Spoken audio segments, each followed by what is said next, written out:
This podcast was produced by OAR FM Dunedin with support from New Zealand On Air. Kia ora, and welcome to Diversity Dispatch, your local queer radio show. We're your hosts, Ricky and Percy, and we're here to bring you the latest in Dunedin queer news, community projects, events, and more. Sit back, relax, and tune in to our fortnightly show hosted on OAR FM. Let's get started. Hi, guys. All right, kia ora, kia ora. Welcome to Diversity Dispatch. Oh my god, are we doing accents today? Oh god, no, please. I can't continue the bit. Oh, I definitely can. Oh, that's so real. I once was at a party where we were playing a drinking game and we had to speak in pirate accents for like half an hour. And it was so funny. I'd never laughed so hard in my life. Oh, good. It was great. Right. So, welcome to this week's episode. This is actually going to be my last one before I head off to Scotland. Oh, no. Yeah, I know. So I will miss, coming in every couple of weeks and doing a little info dump about whatever has, been sort of on my mind. I suppose now you'll have to find somebody over there to be like, listen to me for half an hour. No, exactly. That's just called having friends. Yeah. Yeah.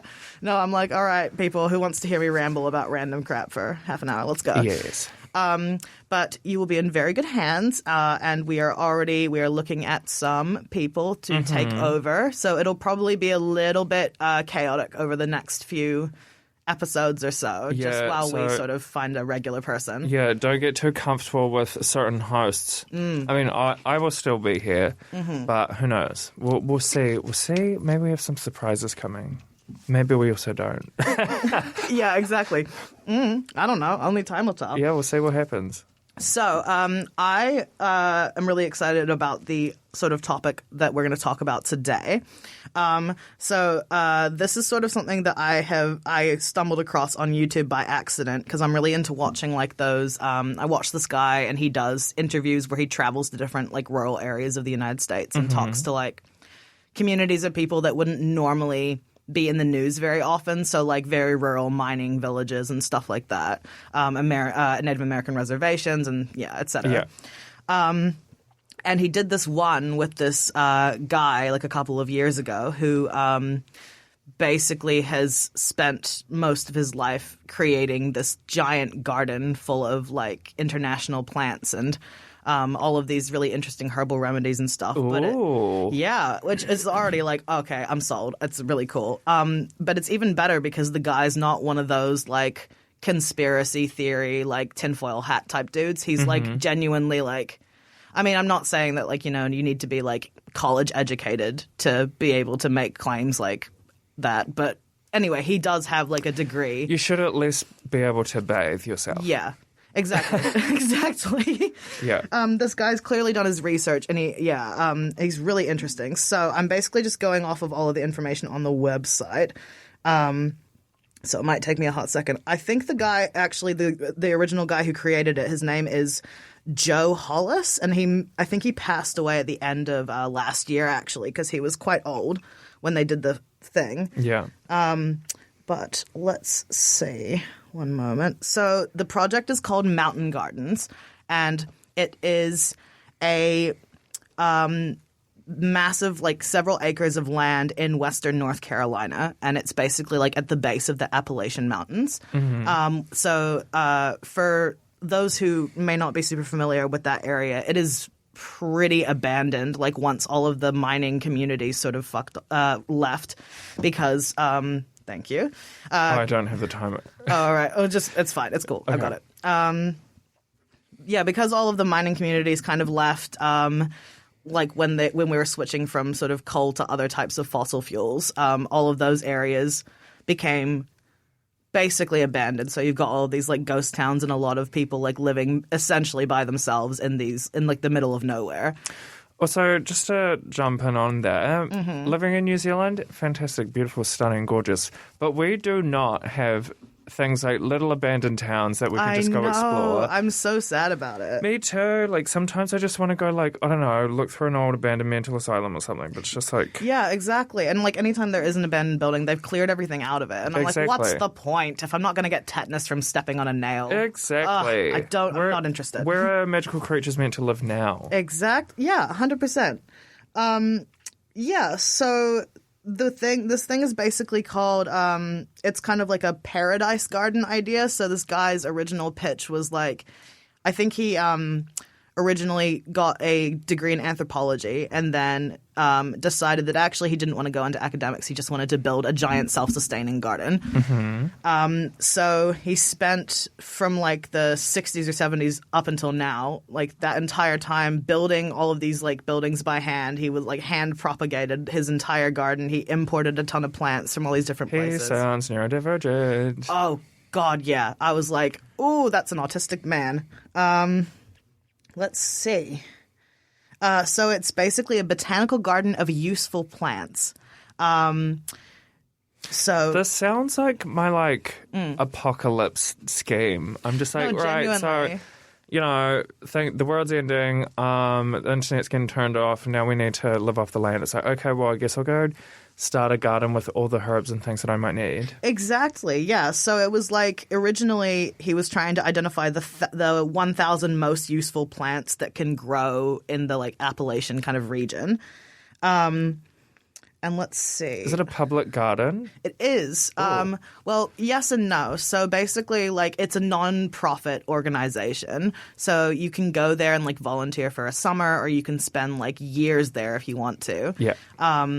But and then, yeah, obviously, like, you're allowed to, like, use the plants while you're there. But I don't think that you can just, like, you can buy seeds from the website, which is the other thing. Okay, that's good. That's one way that, people can start to have their own gardens. No, exactly, yeah. And, like, there's a ton of, like, advice and everything like that. So the original idea for him was that he wanted to grow a bunch of medicinal plants because healthcare was not accessible.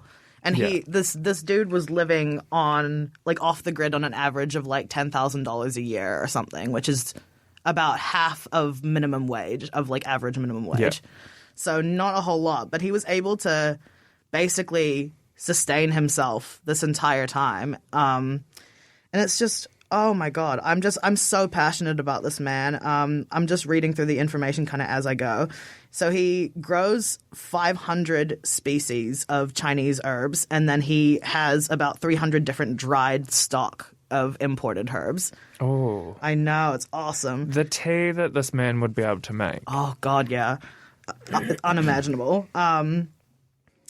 Let's see. And he's got a few that are like, their market value is like estimated in like the thousands per like gram or whatever. Oh. But because he's growing them and he's not charging anything for them, like they're just kind of accessible. It's so cool. Like he basically like decolonizes all of these different plants and ungatekeeps them essentially. I love that. Yeah, no, it's awesome. I'm obsessed with this man. He's written like a ton of like information and let's see. Sorry, I'm just reading through. Oh, that's all right. As I go. Yeah, because like I sort of went down a similar rabbit hole at one stage where I was looking at like if I wanted post-apocalyptic, apocalyptic type moment. I like drinking tea, so I'm like, well, I have to start growing my own tea leaves and stuff. Because obviously, like black tea, you can just grow one plant and then that's that. But I was like, no, but I love Earl Grey. And I'm like, well, what's the difference? Turns out the only difference is nothing, except it's exactly black tea, but it's got one tiny little grain of bergamot. Like it's like a syrup, but it's like sort of congealed. Like it's a really high concentrate like thing. So Super bergamot. Yeah, it's like one or two just fine little grains, and then that's enough to turn black tea into Earl Grey. I'm like, okay, well, I don't think I'll be able to grow bergamot, but no, because that's the stuff that makes you hallucinate if you take too much. Oh, really? Yeah. So the dance. So have you heard about the dancing plague of like the 15? Of like I think 15, I have. 12? Yeah. So the running most popular theory is that it was caused by like a bergamot like seed rotting thing in like their grains and stuff. And it basically, it created like this mass psychosis event because they were all eating from the same stuff and using the same tools and all that stuff. So, did that specific like experience, the mass psychosis event, did they like detail what What, did everyone have, like, collective hallucinations or something? Yeah. Well, I mean, the whole thing was that, they danced until they died. Yeah, that's the entire thing. Like, and it sounds like a metaphor, but it was very literal. Like, they actually did pass away. No, like, I believe that. But it almost sounds like, like they were just on some narcotics. Yeah, but, like, a natural version. Yeah. Where they're just like, no, I'm not going to eat. I'm not going to drink. I'll just keep dancing. I think that's basically, it was like a combination of like potentially plant-induced psychosis and then mass hysteria. Yeah. And it's just, anyway, random side fact. Mm-hmm. So I found this little essay that the guy has written. I'm not going to read the entire thing because it's quite long. But it is essentially like his manifesto talking about like what the entire point of the garden is. So he talks about how it's very, very like environmentally kind of minded. And his entire thing is like, if you want to save like the world and ourselves, the only way to do that is by creating like a sustainable system that is like self healing, basically. Quite literally. Yeah, this dude was like onto it like 25 years ago. Yeah, and it's like 25 years ago, and he's already like, "Hey guys, this isn't going to work. Let's do something else." Yeah, well, his whole thing was like, he went into anthropology, and then he went overseas and did a lot of like research where he was like actually living with and interacting directly with a bunch of these very remote like tribe groups of people. Yeah. And he was like, he kind of had that whole like come to Jesus moment where he was like, oh, like these people actually don't have as many like material items and they have a totally different lifestyle, but they all seem like broadly happy. Or like at the very least they have all of their all of their needs are being met, and so they don't feel like they need anything else because they're living just the very basic. And so he was like, cool, how can I apply that when I go back to the United States? But he tried to do it, and because of the way that the US is structured around capitalism, he was like, this is an unsustainable way to live in a country that relies so heavily on commercialization. Yeah. And so that's, that was kind of the whole idea. Let's see. I'm just trying to find some interesting stuff. Yeah, he was like, materialism is running rampant and will consume everything because its hunger will never be sated by its consumption. Human life, he's got kind of the whole like, oh, we are the virus thing, which I don't love because I think that, environmental fascism is not useful at all. No. I mean, we aren't the virus. No. But definitely the like toxic elites that are draining like who the narcissists at the top that are just like, oh no, well, how about we just bleed everything for money and say, well, I only live this amount of time, so long as I have a good time in this space, then everything else is whatever. No, exactly. So that's bad. Yeah, no, exactly. And I think that like but I agree with like the other stuff that he talks about broadly. And it's kind of like, let's see. Yeah, so his concept was like, so it's meant to be like a Garden of Eden, basically. It's like a paradise. So it's a garden in which everything that you need, from food to medicine to mental health to physical health, is all there. And also like building materials and like just like, you know, plants that are aesthetically good looking. Like it's a garden that you would expect every village settlement to have. Yeah. Yeah. And like assuming that we'd never made it past like, I don't know, the gold age. Yeah. Like every settlement should have this type of garden. No, exactly. And it's like kind of a concept of like, you know, if somebody in like an ideal world, what would be like the best distribution of like plants and materials that one person would need to be self-sustaining. Yeah. And so it's kind of like doing that, essentially. And it's also really interesting. He talks about how gardening isn't work for him, and he talks about like how work is a subjective concept, and like kind of deconstructs the idea that you need to be like in an office job for it to be considered legitimate. And it's so interesting. Actually, I was thinking about that the other day. It's like, you know how people are often like, why don't you get a real job? And in the real job, they suggest it's like, I don't know, data the entry. Worst thing ever, yeah. It's like, how indoctrinated have people gotten where they're just like, no, the only valid job is when you're being exploited and you're on the bottom of the food chain by like a corporation of super wealthy people, and you just do the same thing over and over that has no value, but they pay you enough to like exist. Yeah, and it's like you pay your bills and then you go home and then you sleep and you wake up the next day and do the same thing again. Exactly. Like, ugh. It's like, hey, this is the best plan for you to live a healthy lifestyle so long as you don't have a soul. No, 100%, yeah. And so I love that this guy is like, look, you actually don't have to resign yourself to like living and dying under the shadow of capitalism, essentially. Yeah. And yeah, he talks about like sort of the idea of like being more in tune with nature and how that's like his theory is that that's the best way to sort of slow down the deterioration of the planet. Absolutely. Well, it's yeah. like the less we need to rely on commercialism, Yeah. the less resources we give to it.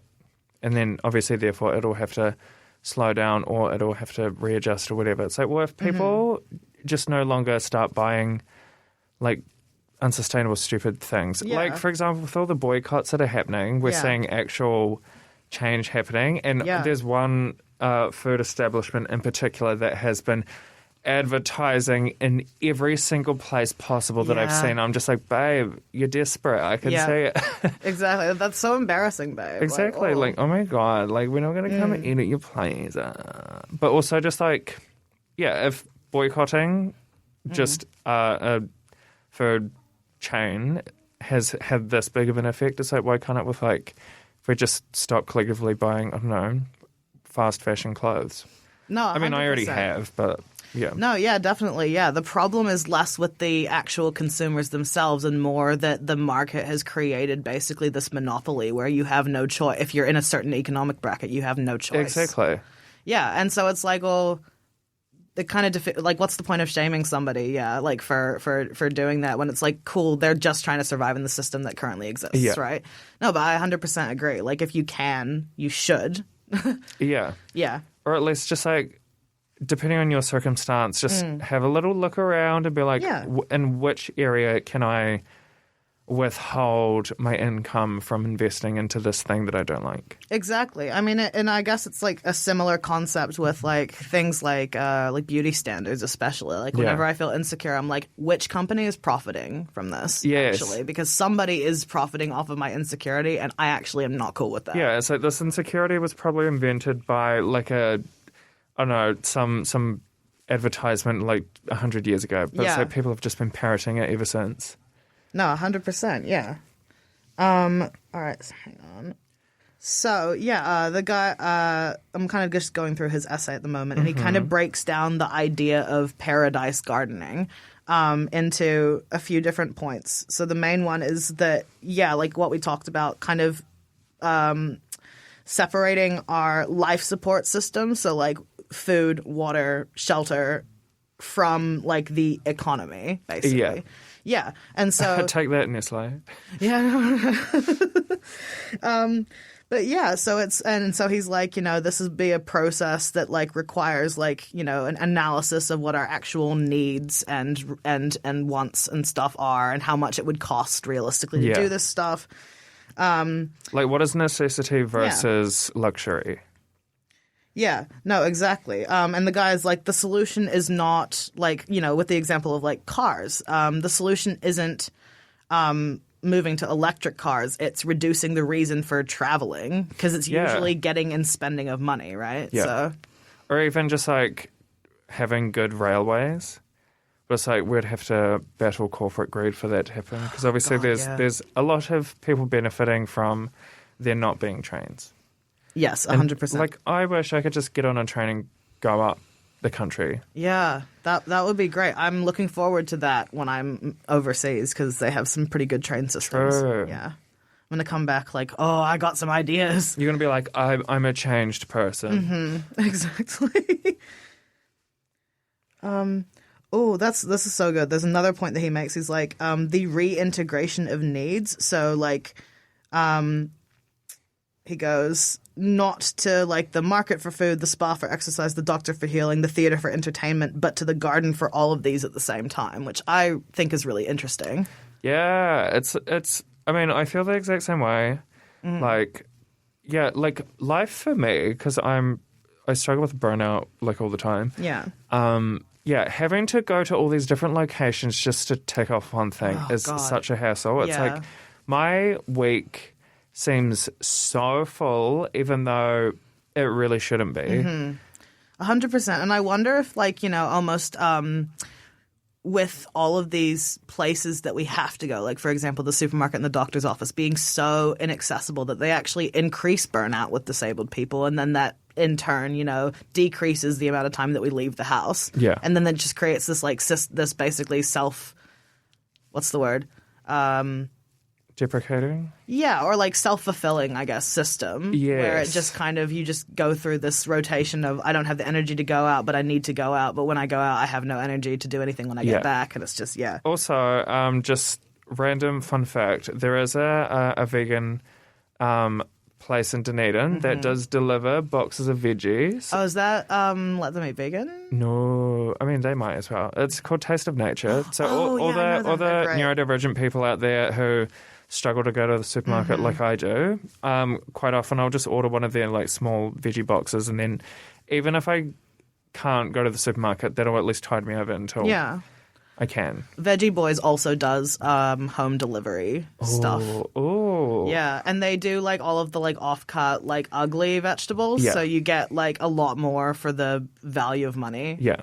Compared to like supermarkets. Because I've been trying to eat more organic. Mm-hmm. So I'm like, to pay heaps and heaps and heaps from a supermarkets and then to have those also just, you know, not be the best stuff, the highest quality. Or like the travel miles on it would be like they went to Australia and then they went to like Papua New Guinea and then they came back to Australia and then they went to New Zealand and then they went back to like the Cook Islands and then they came all the way back here and it's like, oh my God, okay. Mm-hmm. Wow. All right, we don't have too much time left, so I'll just see if I can find sort of some interesting points. Just so everybody knows, again, this is mountaingardensherbs.com. I highly recommend taking a look through it. You can also donate because they have a little GoFundMe because they had like a house fire or something a couple of years ago over the pandemic. So I wish that I could just order some of their seeds, but it's also just like, since it's international. Yeah, I was going to say the import thing. It wouldn't work. Yeah. But if it was stuff that is available in New Zealand, like already, I imagine it probably wouldn't be that difficult. Yeah, but also like I'd want the garden to be on land that I don't have to move away from in 12 months. Yeah, no, definitely. So hey, if anyone listening has a plot of land that they want to donate, I'm looking. Well, in some places in like Scotland and in Wales and stuff, you can just purchase a castle and renovate it for like a quarter of the price of a standard house. Oh? Yeah, unfortunately, then you have to install like electricity and heating and all that stuff. I mean, I'll just live in it. It's fine. I'll just live there. we'll just do candles. Exactly. I'll just be like Gollum. It's fine. Honestly, that sounds like the neurodivergent dream. To live in a castle without electricity or anything like that and just... It's a cave, but it's a nice cave. Yeah. Yeah. Let's buy one. Let's do it. That's a plan. There we we'll go. Halves. Oh, that's so good. This guy talks about just a little bit extra information here. He does this whole rant about like overconsumption. We kind of talked about that. Yeah. Oh my God, yeah, and like the hierarchy of needs, and then he's like, he's basically going like the only reason why this hasn't become like a widespread thing is A, because of like propaganda, but B, also because society sucks and nobody wants to let me make my giant self-sustaining garden. And honestly, yeah, he's right. Yeah. I'm sure. Also, just like Big Pharma, they don't want you to have your garden. They're like, no, let's say you're depressed. I mean, there is this one medication that'll cure it immediately, but if we do that, we won't make more money. So here's one that you have to pay for every week. It's just like... No, 100%. Like, I'm not into any of that, like Big Pharma causes autism stuff, but I am definitely like... No, I think it's generational trauma. Yeah. Because I had a thought the other day. Do you mind if I butt in? Yeah, go for it. So, you know how baby boomers as a generation, quite often a lot of people, you know, express, you know, distrust or like not reporting particularly. Also, this is generalized, obviously. And then I was thinking, like, why is it that, you know, baby boomers in particular have such a bad rap. Yeah. And then I was thinking, like, well, the generation prior to them, weren't they the silent generation? Yes. That's what they were labelled. So it's like, okay, cool. So that means that baby boomers as a generalised generation were neglected heavily. Yep. And I'm like, what does child neglect result in? Narcissism. And then it's like, obviously, if there's some narcissistic traits in, you know, an environment, then that's more likely to be passed down. Yeah. So it's just like, it would be interesting. I mean, it would never happen, but if we were to test the, you know, that generation as a whole and just be like, all right, let's see how many sociopaths or narcissists we could find. Yeah. Because that would certainly explain the way that they have been voting as a... Oh, God, yeah. Yeah. Yeah, no, I imagine there's like a strong correlation to what, like, there's probably also like an element of like we didn't have the labels for this type of like personality disorder at the time, which would mean that when we did, like, if we could run a test, the amount of people who could be diagnosed with that would like skyrocket. And also just like the argument from their behalf being like, but everyone's like this. It's like, I mean, everyone in your generation probably is. Yeah, because exactly. you all suffer from it, because you all suffered from the same thing. Very generalized. No, you're right, though. I agree. Yeah. All right, I'm going to have to call it, unfortunately. But I hope that y'all found that interesting. And definitely go check out this guy's website and maybe like donate if you can spare some money, because he is a pretty cool dude. This was not sponsored by Mountain Gardens, by the way. It's not a big conspiracy. I just am really passionate about sustainability stuff. Me too. Yeah. Thank all right. you. Well, thank you, everybody. And thank you, Ricky, for bouncing off of my little spiel there. And thank you. We'll see you, who knows when. At some point. I'll return eventually. Yeah. All right. Catch you guys in the next one. Bye. Bye. And that's a wrap for today. Diversity Dispatch airs fortnightly on Thursdays at 5 p.m. So if you like today's episode, then be sure to join us in a couple of weeks for the next installment on ORFM. And check out the podcast on oar.org.nz and your favourite podcast platforms. Tune in for more chill chats, fun facts, and upcoming local events on Diversity Dispatch.